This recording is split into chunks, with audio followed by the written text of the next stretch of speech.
진다! 진다! 죽으면 안 됩니다! 고위험자입니다.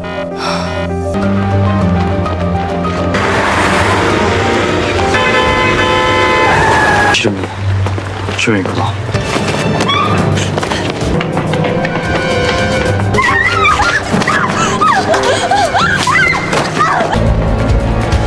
다가오지 마! 그럴 거야!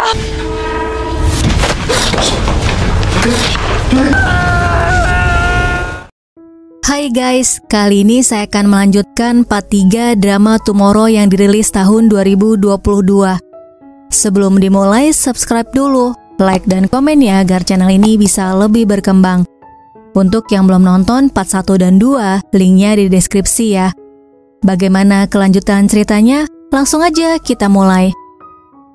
Junwon menutup tabung nitrogennya, kemudian membawa Yena ke rumah sakit. Setelah Yena sadar, Junwon bertanya kenapa dia ingin mengakhiri hidupnya dan kenapa dia sangat terobsesi untuk kurus. Yena menceritakan dia gemuk saat kecil hingga SMA. Teman-temannya memanggilnya babi karena tubuhnya dan selalu mengejeknya. Suatu hari dia ingin mengakhiri hidupnya, namun gagal karena mejanya patah. Sejak saat itu dia memuntahkan makanan. Setelah kurus, ternyata orang-orang tetap mengkritiknya. Saat dia ingin makan sesuatu untuk menaikkan berat badan, dia langsung muntah. Rasanya seperti terpenjara dan mustahil untuk meloloskan diri. Dia membenci dirinya saat ini. Junwon menemui Guryeon dan Lim Ryong. Guryeon minta Junwon untuk menyelesaikan kasus Yena dengan caranya sendiri. Junwon kembali menemui Yena. Yena memberitahu dia dihakimi orang-orang sepanjang hidupnya karena dia gemuk. Dia terjebak di penjara yang orang lain buat untuknya. Junwon mengatakan mungkin memang benar orang yang membuat penjara itu dan memasukkannya ke sana, orang yang membuatnya terluka selama ini. Namun bukankah dirinya yang mengunci pintu itu hingga dia tidak bisa melarikan diri? Junwon menggenggam tangannya dan mengatakan jangan berusaha terlalu keras mempertahankan tubuh yang tidak dia inginkan. Tubuhnya adalah miliknya, bukan orang lain. Dia harus mencintai dan merawat tubuhnya sendiri. Di dalam pikirannya, Yena membuka penjaranya, memeluk dirinya yang gemuk. Lim Ryong melihat energi negatif Yena berwarna hijau. Guryeon menyuruh Lim Ryong untuk membuang lamaran palsu mereka dan menyerahkan surat pengunduran diri. Keesokan harinya, Guryeon janji bertemu dengan Mensik di atap. Dia memberi Mensik pelajaran karena sudah bersikap genit padanya. 너 같은 놈 참교육시켜주려고? Sementara itu, di sebuah kafe, Yena bertanya pada Borem bagaimana caranya mengatasi dengan cepat dan tersenyum jika ada orang yang berkata kasar padanya. Borem memberitahu dia juga kesal dan tidak suka mendengarnya, namun dia sangat bahagia dengan tubuhnya, karena itu dia bisa segera melupakannya. Saat kecil dia sangat kurus dan sakit-sakitan. Hidup hanya sekali, dia memutuskan makan yang dia mau dan bersenang-senang sambil menjaga kesehatan. Standar kebahagiaannya adalah dirinya sendiri. Borem memberikan garpu. Yena mencoba makan kek di hadapannya. Kemudian mereka tertawa bersama. Beberapa hari kemudian, Junwon bertemu dengan Yena. Setelah mengetahui keadaannya membaik, Junwon bertanya dari mana dia mendapatkan tabung nitrogen karena dia tidak ingin kejadian ini terulang lagi. Yena memberitahu seseorang mengiriminya pesan setelah membaca postingannya di media sosial ketika dia ingin mengakhiri hidupnya. Junwon kembali ke kantor MR. Dia memberitahu Guryeon dan Lim Ryong penjahat yang menjual nitrogen untuk mengakhiri hidup. Lim Ryong melihat kesamaan dengan kasus mengakhiri hidup di mobil, di mana pelaku memposting di media sosial mengajak mengakhiri hidup bersama dengan cara yang tidak sakit. Junwon mengajak mereka untuk menangkap pelakunya. Guryeon mengatakan itu bukan tugas mereka. Tidak akan ada habisnya jika mereka mulai mencampuri urusan manusia. Tugas mereka bukan menegakkan keadilan. Selanjutnya, Junwon melapor pada polisi ada orang yang menjual alat untuk mengakhiri hidup kepada orang yang ingin mengakhiri hidup. Mereka mengumpulkan orang-orang untuk mengakhiri hidup bersama. Karena tidak memiliki bukti konkret, polisi menyuruh Junwon pergi.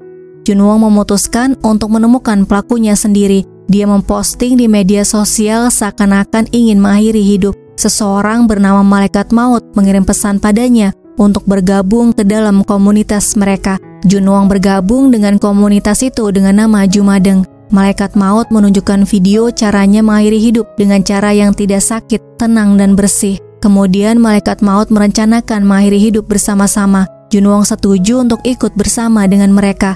Junwong datang ke kantor MR, mengambil senjata dari lemari tanpa seizin Gurion dan Lim Ryong.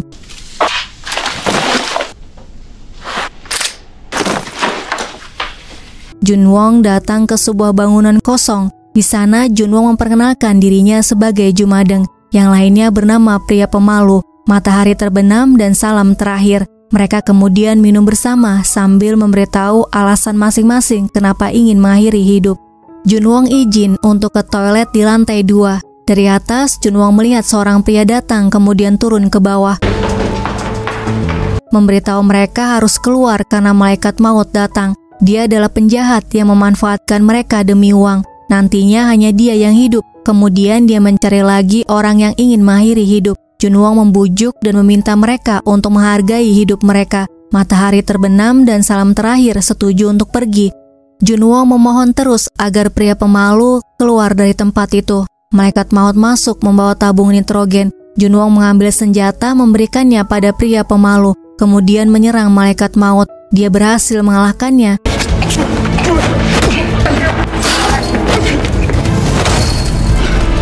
Namun ternyata guys, penjahat sebenarnya adalah Pria Pemalu. Adegan selanjutnya diperlihatkan 10 tahun yang lalu ketika Gurion masih bekerja di tim pengawal bersama Junggil. Setelah bekerja di bawah Junggil selama 200 tahun, Gurion bertanya kenapa dia tidak tidur. Junggil menjawab dia takut untuk tidur. Saat tidur, kejadian itu terus berulang di benaknya. Dalam mimpinya, dia melihat orang berpenampilan seperti dirinya membunuh dengan rasa penuh kesedihan, amarah, ketidakpercayaan, keputusasaan, dan ketidakmampuan. Dia benci melihat mimpi buruk itu setiap dia tertidur. Kembali ke tahun 2021, mimpi buruk masih datang saat Junggil tertidur. Dia membunuh pria di hadapannya, kemudian dia berjalan, tiba-tiba muncul di hadapannya seseorang yang dia kenal kemudian terbangun. Di kantor MR, Lim Ryong melihat pintu lemari yang terbuka, kemudian memberitahu Gurion, Junwong mengambil beberapa barang. Lim Ryong mencari posisi Junwong melalui ponselnya. Dia sudah memasang tracking di ponsel Junwong. Kemudian mereka pergi mengikuti GPS. Sementara itu, Junwong sadar dengan tangan dan kaki terikat. Pria Pemalu mengaku kalau dia adalah malaikat maut. Dia melakukan ini bukan untuk uang. Setiap melihat orang lain meregang nyawa, membuatnya ingin hidup. Namun, Junwong mengacaukan segalanya, jadi dia ingin membunuhnya. Malaikat maut membuka tabung nitrogennya. Saat Junwong lemas, Gurion dan Lim Ryong datang. Gurion melihat pria malaikat maut kabur. Dia mengejarnya dan berhenti di depan mobilnya. Malaikat maut kaget melihat Gurion. Dia membelokkan setirnya. Dia keluar dari mobil, namun tidak melihat siapa-siapa. Dia berlari, tiba-tiba Gurion muncul di hadapannya dan mengatakan bahwa dia adalah malaikat maut, kemudian menghajarnya karena menghasilkan uang dengan nyawa orang lain. Malaikat maut mengatakan dia hanya membantu mereka yang ingin mengakhiri hidup. Junwong dan Lim Ryong datang, menghentikan Gurion agar tidak memukul lagi. Tiba-tiba ponsel mereka bunyi, energi negatif Jinho 97%. Jinho adalah pria di hadapan mereka.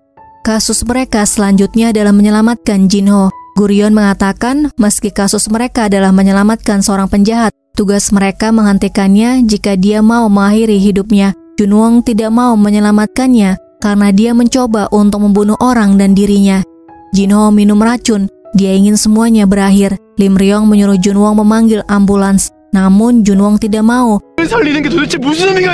Gurion mengatakan dia juga marah, namun mereka harus tetap menyelamatkannya karena itu adalah tugas tim MR. Junwong memilih untuk keluar dari tim MR. Saat Junwong akan pergi, Junggil datang. Gurion bertanya kenapa datang. Junggil menjawab dia mencium bau busuk dari arwah ini. Junggil kemudian mengatakan pada Jinho, mati bukan akhir dari segalanya. Dia akan kekal terbakar dalam bara api yang tidak pernah padam. Dan setiap saat dia akan merasa tubuhnya dicabik. Junggil memperlihatkan keadaannya di neraka pada Jinho. Akhirnya dia minta mereka untuk menyelamatkannya. Setelah itu Junggil pergi dan Guryeon minta Junwon untuk memutuskan menyelamatkan Jinho atau keluar dari tim MR. Karena Junwon yang memulai semuanya, Junwon memutuskan untuk memanggil ambulans. Sebelum pergi, Junwon menyuruhnya untuk hidup dan membayar semua kejahatannya. Di kantor MR, Lim Ryong mengatakan dia mengambil keputusan yang tepat, kemudian memberikan USB yang berisi rekaman Jinho selama hidupnya. Jumadeng merekam hidupnya. Biasanya mereka mengedit rekamannya saat orang akan mati. Guryeon mengumpulkan semua rekaman kejahatan Jinho. Junwon mengambil USB-nya, kemudian memberikan rekamannya pada polisi. Sementara itu di rumah sakit, dokter mengatakan Jinho berhasil diselamatkan, namun dia akan kehilangan suaranya. Jinho sadar dia berniat melarikan diri tapi gagal. Polisi datang untuk menangkap. Dia lari dan jatuh dari tangga. Jinho tidak akan bisa berbicara atau mendengar apapun. Dia akan menghabiskan sisa hidupnya terbaring di ranjang. Mereka menyelamatkan orang seperti Jinho agar dia bisa menerima hukuman setimpal di dunia. Selanjutnya, Junwon minta maaf pada Guryeon dan mengatakan dia tidak mau keluar dari tim MR. Guryeon mengingatkan tim tidak dilakukan seorang diri. Junwon mengucapkan terima kasih sudah membantunya, kemudian menawarkan untuk membeli kopi. Saat kembali dengan membawa 3 gelas kopi, sudah tidak ada siapa-siapa. Guryeon tiba di kantor MR. Tidak lama Junggil datang. Junggil bertanya kenapa dia ada di dalam mimpi buruknya dan apakah dalam kehidupan masa lalu Guryeon ada dirinya di sana. Guryeon menjawab tidak ada. Kehidupan masa lalunya dipenuhi dosa, jadi mereka tidak mungkin bertemu satu sama lain di kehidupan masa lalu. Junggil menyuruh Guryeon untuk melupakan perkataannya. Junwon diam-diam mendengar percakapan mereka. Keesokan harinya, mereka mendapatkan kasus baru. Di ponsel terlihat energi negatifnya menunjukkan 98%. Mereka buru-buru pergi menuju lokasi mengikuti GPS di ponsel mereka. Junwon melihat adiknya Min-young di pinggir jalan. Dia lari ke arahnya untuk menyelamatkannya. Guryeon dan Lim Ryong menghentikan mobilnya. Kasus mereka selanjutnya adalah seekor anjing yang diselamatkan Min-young. Min-young memberitahu dia tidak bisa membawa anjingnya. Guryeon mengatakan mereka akan mengurusnya. Sebelum pergi, Min-young memberitahu namanya adalah Kong. Lim Ryong mengatakan ini pertama kalinya mereka melihat hewan di kasus mengakhiri hidup. Guryeon mengatakan sama seperti manusia, pasti ada alasannya dia mencoba mengakhiri hidupnya. Mereka harus menemukan alasannya dan menyelamatkannya. Mereka kemudian membawa Kong ke sebuah klinik untuk diperiksa. Mereka diberitahu Kong berumur 13 tahun. Dia berada di jalan sekitar 3 pekan berdasarkan noda air matanya. Kesehatannya sangat buruk, dia tidak punya banyak waktu. Guryeon menyuruh Junwon untuk menemui tim penyunting di Jumadeng. Jika ajal Kong sudah dekat, mereka pasti mempersiapkan video kilas balik. Junwon datang ke kantor tim penyunting. Mereka memberikan video kilas balik Kong pada Junwon. Junwon melihat video kilas balik saat Kong pertama kali bertemu dengan keluarganya yang merawatnya. Kong diberi nama Kim Kong oleh Kim Han. Suatu hari Kong hampir tertabrak. Kim Han menyelamatkannya. Kim Han memperlihatkan luka jahitan di tangannya karena menyelamatkan Kong. Setelah besar, Kim Han menato bekas lukanya. Mereka berdua sering menghabiskan waktu bersama, bermain bersama dan hanya tinggal berdua saja di apartemen. Kim Han diberitahu dokter ada tumor di ginjal Kong dan waktunya tidak lama lagi. Walaupun dioperasi, tidak bisa menjamin kondisinya membaik karena dia sudah tua. Kong juga mendengar apa yang diucapkan dokter. Selanjutnya Junwon menemani Kong di klinik. Dia kemudian melaporkan pada Guryeon. Sepertinya Kong kabur dari rumah. Pemiliknya memiliki tato yang menutupi luka di lengan kanannya. Lim Ryong menemukan orang yang mencari Kong sejak 3 pekan lalu. Dia juga memiliki tato di lengan. Kemudian terlihat Kim Han memasang pamflet mencari Kong sebelum pulang ke rumahnya. Di rumahnya, Kim Han melihat video Kong bermain. Tiba-tiba di ponselnya ada pesan yang memberitahu menemukan Kong. Dia menghubungi nomor itu, kemudian Kim Han lari ke tempat itu. Dia bertanya Kong di mana. Guryeon memperlihatkan foto Kong bersama dengan Junwon. Kemudian memberitahu Kong mencoba mengakhiri hidupnya dengan berlari ke tengah jalan saat mereka menemukannya. Guryeon minta Kim Han untuk percaya pada mereka jika ingin menemukan Kong. Kim Han memberitahu Kong keluar saat pintu terbuka sebentar. Dia mengaku salah, dia tidak tahu Kong akan keluar. Di klinik hewan, Junwon sedikit mengerti alasan Kong ingin pergi dari rumah karena tidak ingin menjadi beban sampai berpikir lebih baik jika dia mati.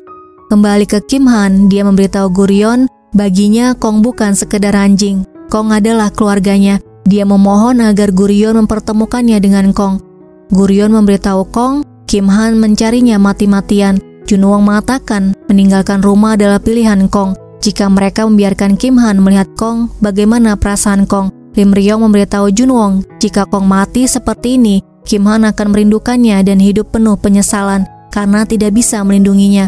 Guryeon memberitahu Junwon, dia tidak tahu seperti apa tersiksanya berpisah tanpa ucapan selamat tinggal, seperti memilih neraka abadi. Dia kemudian memberitahu Kong, Kim Han menganggap Kong keluarga yang dia cintai. Ini adalah kesempatan terakhirnya untuk menghabiskan waktu bersama Kim Han.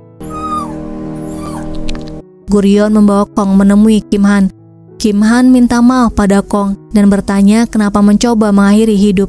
Junwon memberitahu Kong merasa bersalah sudah menyebabkan Kim Han terluka dan menyusahkannya. Kong tidak mau keluarga yang dicintainya bersedih dan menderita. Kim Han mengatakan sejak kedatangannya dia selalu bahagia. Kong satu-satunya yang mencintainya tanpa syarat dan menghiburnya. Dia akan merasa sangat kesepian tanpanya. Kim Han ingin berada di sisinya sampai akhir. Akhirnya Kong menghampiri Kim Han.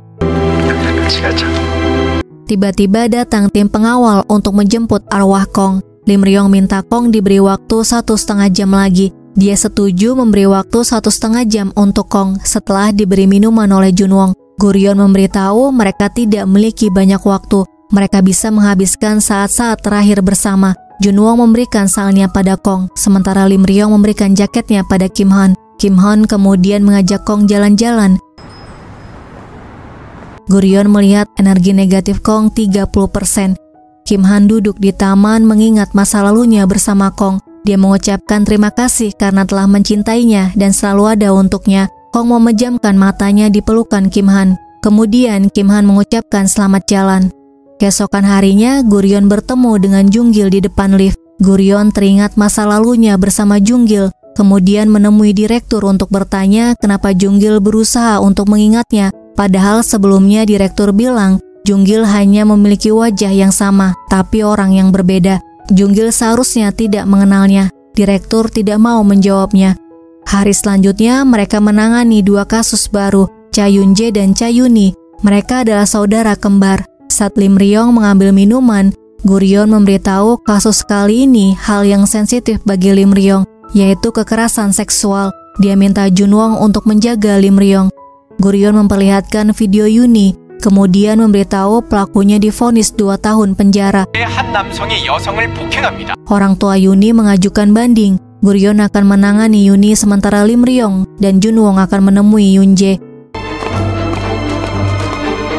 Guryeon menemui Yuni, menyamar sebagai jaksa yang menangani kasusnya, sedangkan Junwon dan Lim Ryong menyamar sebagai reporter menemui Yoon-jae.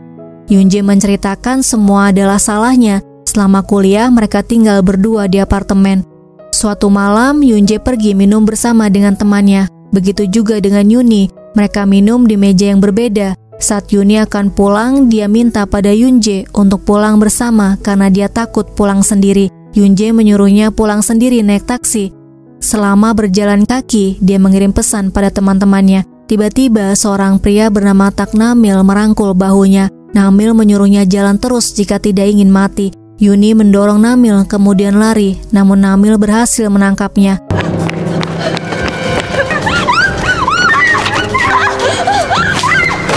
Apa yang dilakukan Namil terekam kamera CCTV. Yoon-jae mengirim pesan ke Yuni, minta dia untuk mengabari jika sudah tiba di apartemen, namun pesannya tidak terkirim. Keesokan paginya, Yoon-jae tidak menemukan Yuni di kamarnya. Dia pikir Yuni menginap di rumah temannya. Setelah mandi, sudah ada ayahnya di ruang tamu yang langsung memukulnya.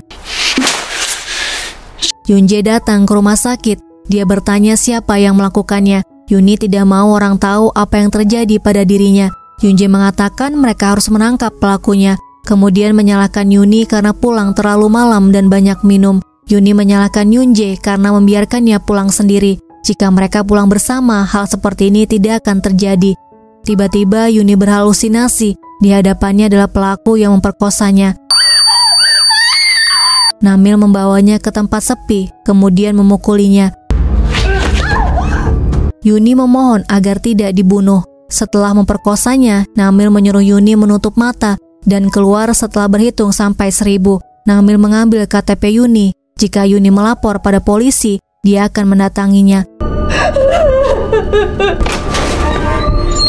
Yuni menghitung hingga 683, kemudian berhenti. Di hadapannya ada Namil ketika dia membuka pintu. Yunje mengatakan Namil dipenjara 2 tahun karena dia mabuk dan apa yang dilakukannya tidak direncanakan. Selain itu, karena dia sekolah kedokteran dengan masa depan yang cerah, dia tidak akan ditahan sampai putusan sidang kedua. Artinya dia dianggap tidak bersalah. Yunje mengikuti Namil. Dia menjalani hidupnya dengan normal, pergi ke kafe untuk belajar, bermain dan minum bersama dengan temannya. Sedangkan Yuni di rumah sakit tidak bisa melakukan itu semua. Kenapa dia bisa menjalani hidup dengan tersenyum seharian? Yunje akan membuatnya membayar kejahatannya. Sementara itu, Yuni bangun dari tidurnya, memohon agar tidak dibunuh. Gurion melihat traumanya yang mendalam. Gurion menyuruhnya sadar. Yuni menyalahkan dirinya sendiri. Andai dia tidak minum, andai dia tidak pulang larut malam, andai dia tidak memakai pakaian seperti itu. Sejak saat itu, Yuni suka menyakiti dirinya sendiri untuk melarikan diri dari ingatan dan kenyataan yang terjadi pada dirinya. Yuni kemudian menyuruh Gurion pergi, jangan peduli padanya. Gurion mengatakan kejadian ini bukan salahnya, dia tidak berbuat salah apapun. 네가 그걸 알아줬으면 해. 또 올게. Selanjutnya, Gurion menemui Junwong, menanyakan keadaan Yunje. Junwong mengatakan Yunje merasa bersalah karena mengatakan kata-kata kasar pada Yuni di rumah sakit. Tiba-tiba energi negatif Yuni meningkat. Yuni datang ke apartemennya. Dia minta kakaknya untuk berhenti melakukan unjuk rasa. Dia malu karena semua orang tahu dia adalah korban pemerkosaan. Kakaknya mengatakan pelakunya tidak bisa dibiarkan bebas. Mereka harus bertindak. Yuni semakin marah. Dia menyuruh Yunje pergi dari hadapannya dan mati saja. Yunje minta maaf, kemudian dia pergi.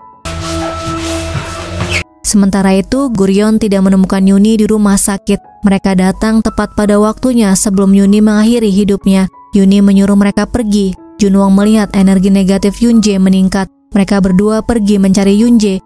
Gurion minta Yuni tenang. Yuni mengatakan sidang banding dan unjuk rasa tidak bisa menyelesaikan masalahnya.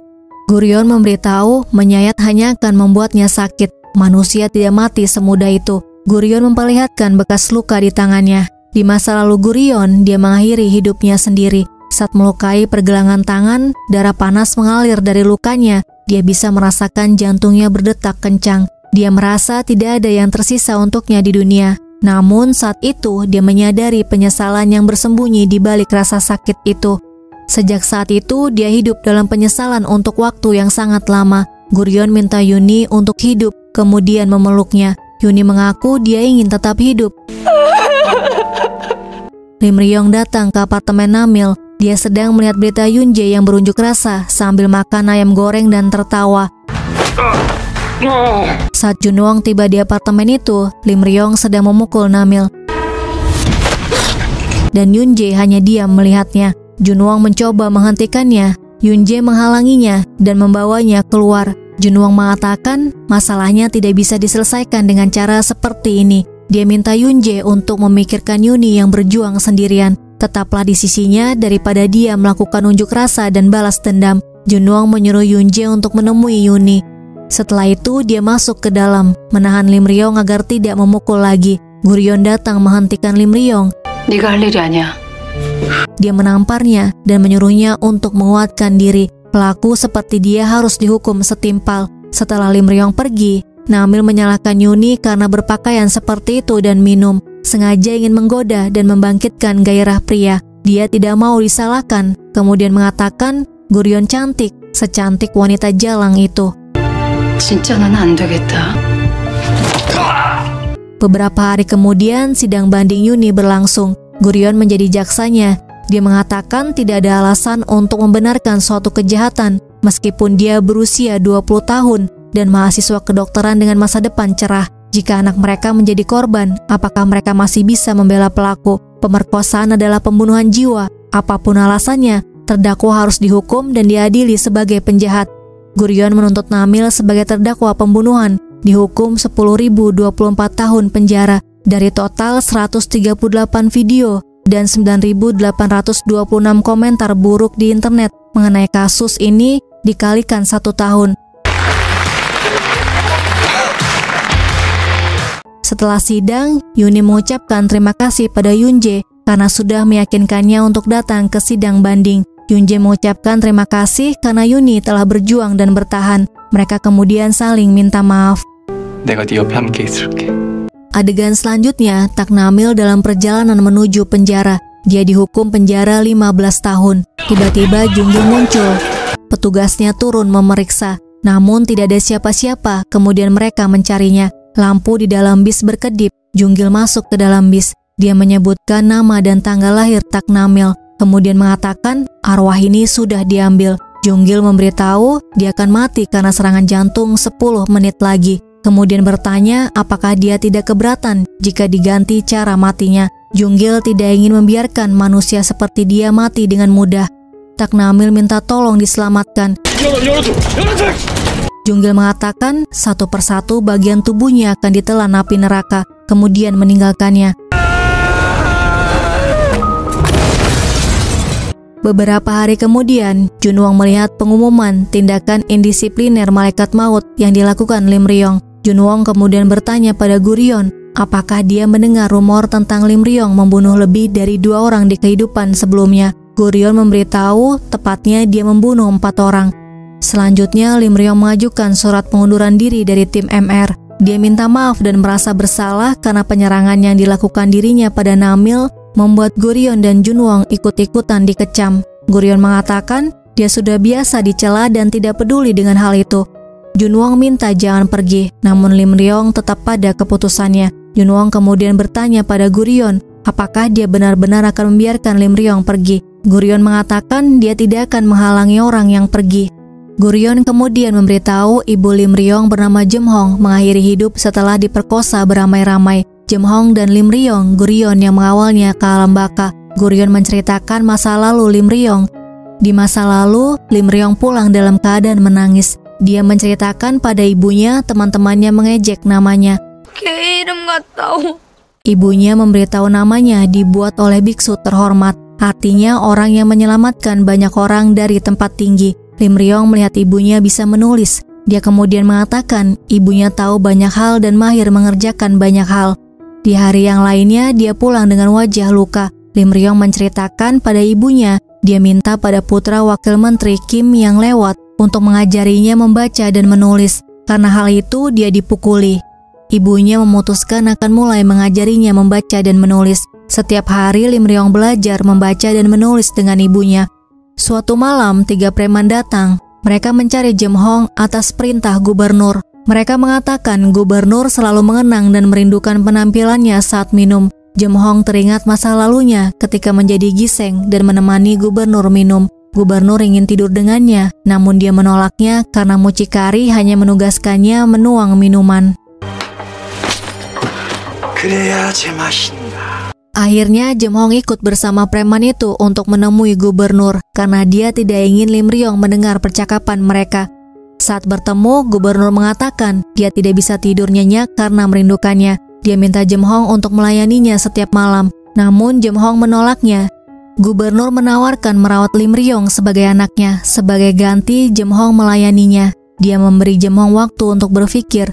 Beberapa hari kemudian, dia menemui gubernur. Jeom Hong memberitahu dia tidak ingin merusak harga dirinya sebagai ibu dari seorang anak. Jadi dia menolak tawarannya. Gubernur mengatakan putranya akan menjalani kehidupan yang lebih buruk darinya. Jeom Hong marah mendengarnya dan mengancam tidak akan tinggal diam jika dia menyentuh anaknya. Gubernur memerintahkan premannya untuk mengingatkan Jeom Hong bahwa dia adalah seorang pelacur. Keesokan harinya, Lim Ryong diberitahu teman-temannya dia tidak punya ayah dan ibunya adalah seorang pelacur. Mereka terus ngatain Lim Ryong ibunya seorang pelacur. Lim Ryong marah mendengarnya. Dia memukul temannya. Sebenarnya di malam preman datang, Lim Ryong mendengar mereka memanggil ibunya pelacur rendahan. Lim Ryong terus memukuli temannya. Sambil berkata ibunya bukan pelacur. Pada malam harinya, preman datang ke rumah Jem Hong. Mereka memperkosanya. Saat Lim Ryong pulang, dia melihat para preman keluar dari rumahnya. Lim Ryong marah pada ibunya. Dia menyesal dilahirkan oleh ibunya. Apa yang dilakukan ibunya adalah aib yang memalukan dan menjijikkan. Ibunya menangis mendengar apa yang diucapkan Lim Ryong. Dia kemudian minta maaf karena ibunya diam saja. Lim Ryong melihat ke dalam. Ternyata guys, ibunya mengakhiri hidupnya. Guys, part 3 sampai di sini ya. Terima kasih sudah melihat video ini. Sampai jumpa di video selanjutnya.